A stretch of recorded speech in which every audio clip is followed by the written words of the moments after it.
শিক্ষা প্রতিষ্ঠান থেকে বের করে দেওয়ার হুমকি প্রদানকারী একজন শিক্ষক মাহবুবুর রহমান মোল্লা।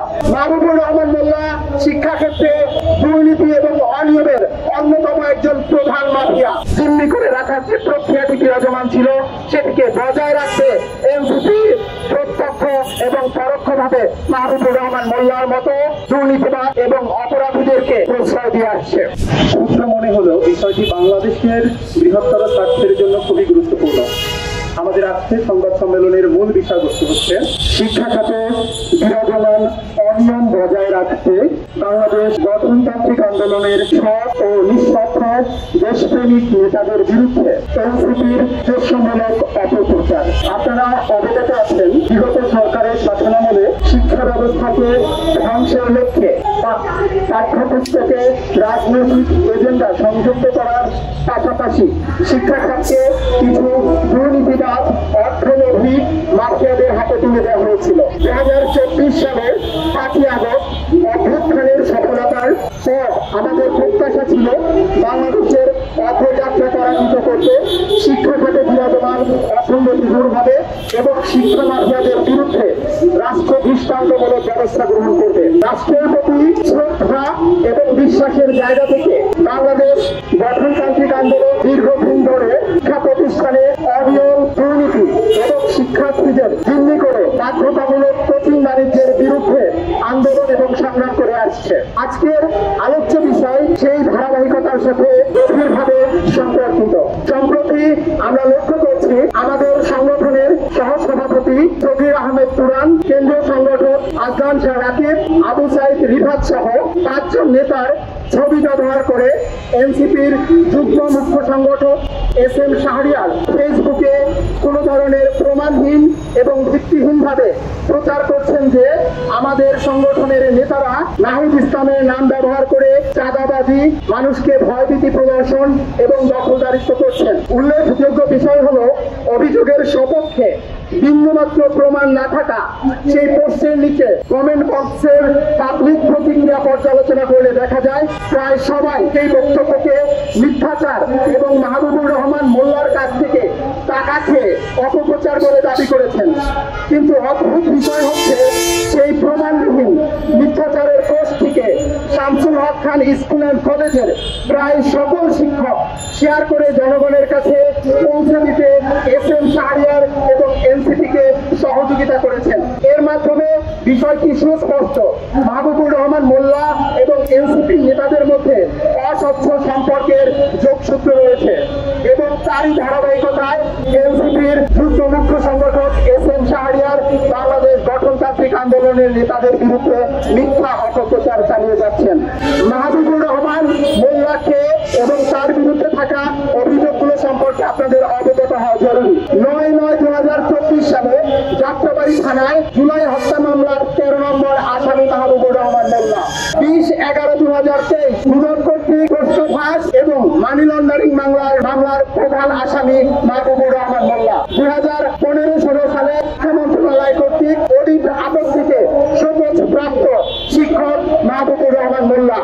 মাওসি কর্তৃক 2022 সালে শিক্ষার্থীদের কাছ থেকে অতিরিক্ত ফি আদায় এবং কোচিং বাণিজ্যের দায়ে শোকজ প্রাপ্ত শিক্ষক মাহবুবুর রহমান মোল্লা। এছাড়াও তার বিরুদ্ধে আমাদের যে অভিযোগগুলো রয়েছে সেগুলো আপনাদের জানা দরকার। মাহবুবুর রহমান মোল্লা শিক্ষাক্ষেত্রে দুর্নীতি এবং অনিয়মের অন্যতম একজন প্রধান মাফিয়া। অর্থের বিনিময়ে তার বিরুদ্ধে অভিযোগ আছে তিনি তার শিক্ষার্থীদের পরীক্ষা কেন্দ্রে সরাসরি নকল সরবরাহ করেন। মোটা অঙ্কের টাকার বিনিময়ে তিনি বোর্ড পরীক্ষার প্রশ্নপত্র ফাঁসের সাথে জড়িত। পরীক্ষার কেন্দ্র বাণিজ্যের পছন্দ মতো কেন্দ্র দখল এবং সেই কেন্দ্রের সাথে যোগসাজশের মাধ্যমে নকল সরবরাহের জন্য তিনি তার কালো টাকাকে হাতিয়ার হিসেবে ব্যবহার করেন।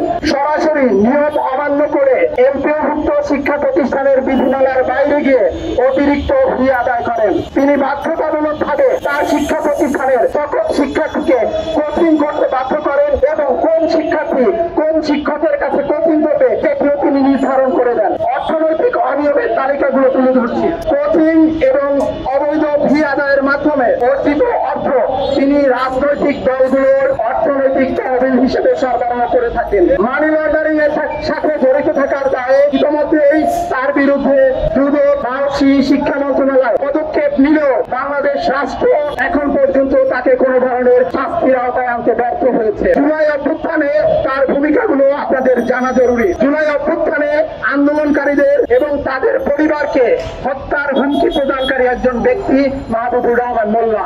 জুলাই আন্দোলনের সময় কলেজ গেট বন্ধ করে দিয়ে শিক্ষার্থীদেরকে গুলির মুখে ছেড়ে দেওয়া একজন শিক্ষক মাহবুবুর রহমান মোল্লা। জুলাই আন্দোলনে অংশগ্রহণকারী শিক্ষার্থীদের পিসি প্রদানপূর্বক শিক্ষা প্রতিষ্ঠান থেকে বের করে দেওয়ার হুমকি প্রদানকারী একজন শিক্ষক মাহবুবুর রহমান মোল্লা। জুলাই অভ্যুত্থানকালে মাহবুবুর রহমান মোল্লা কলেজের সামনে পুলিশ ক্যাম্প বসিয়ে শিক্ষার্থীদের প্রতিহত করার অনুমতি প্রদান এবং মদতদাতা মাহবুবুর রহমান মোল্লা।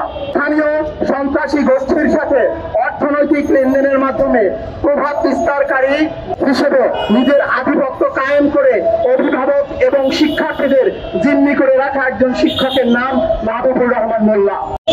এছাড়াও তার বিরুদ্ধে যে সকল প্রশাসনিক অভিযোগ আমাদের রয়েছে, শিক্ষক ও কর্মচারী নিয়োগে তিনি সরাসরি পরিবার কেন্দ্রিকতাকে হাতিয়ার বানান। বিদ্যালয় পরিচালনা পরিষদে সরাসরি তার প্রত্যক্ষ এবং পরোক্ষ মদকে যোগ্যতাকে গুরুত্ব না দিয়ে পরিবার কেন্দ্রিকতাকে গুরুত্ব প্রদান করা হয়।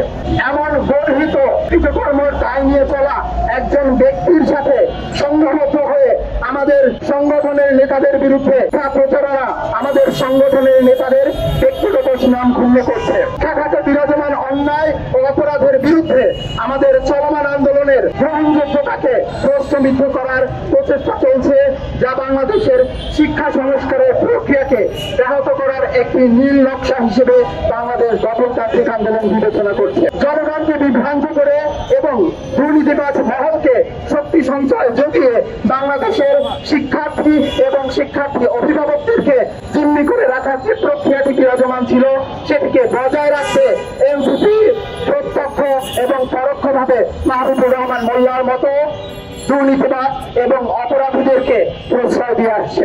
প্রশ্ন আসে এসএম শাহরিয়ার, যে কিনা এনসিপির একজন উল্লেখযোগ্য নেতা, তার দায় আমরা কেন মাহবুব এনসিপি সংগঠনের উপর বর্তাচ্ছি? আপনারা লক্ষ্য করুন, আমরা এর সুস্পষ্ট যোগসূত্র উপস্থাপন করছি।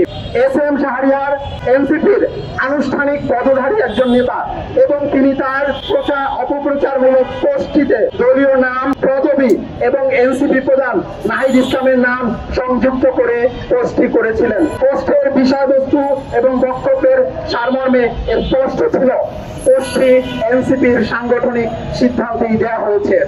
যেহেতু আমরা একটি অরাজনৈতিক সংগঠন, তাই সাম্য ও শান্তি আমাদের পথ চলার একমাত্র প্রক্রিয়া বিধায় আমরা ইতিমধ্যেই আমাদের সাংগঠনিক দায়িত্ব হিসেবে এনসিপির প্রধান কার্যালয়ে গত 12 সেপ্টেম্বর 2025 তারিখে এসএম শাহরিয়ারের বিরুদ্ধে লিখিত অভিযোগ জমা দিয়েছি। সেখানে আমরা কয়েকটি বিষয় স্পষ্ট উল্লেখ করেছি। এক, উক্ত পোস্টটি এনসিপির সাংগঠনিক অবগতি এবং নির্দেশনার ভিত্তিতে হয়েছে কিনা, নাকি ব্যক্তি শাহরিয়ারের স্বপ্রণোদিত কোন পোস্ট ছিল, সেটি এনসিপি স্পষ্ট করুক। আমরা আরো দাবি জানিয়েছি, আমাদের সংগঠনের যে সকল নেতাদের বিরুদ্ধে অভিযোগ করা হয়েছে সেগুলো যদি প্রমাণ থাকে তাহলে তা সুস্পষ্টভাবে আমাদের কাছে প্রদান করা হোক এবং আমরা নিজ দায়িত্বে সাংগঠনিক ব্যবস্থা গ্রহণ করব, তাদেরকে আইনের আওতায় নিয়ে আসতে কাজ করব।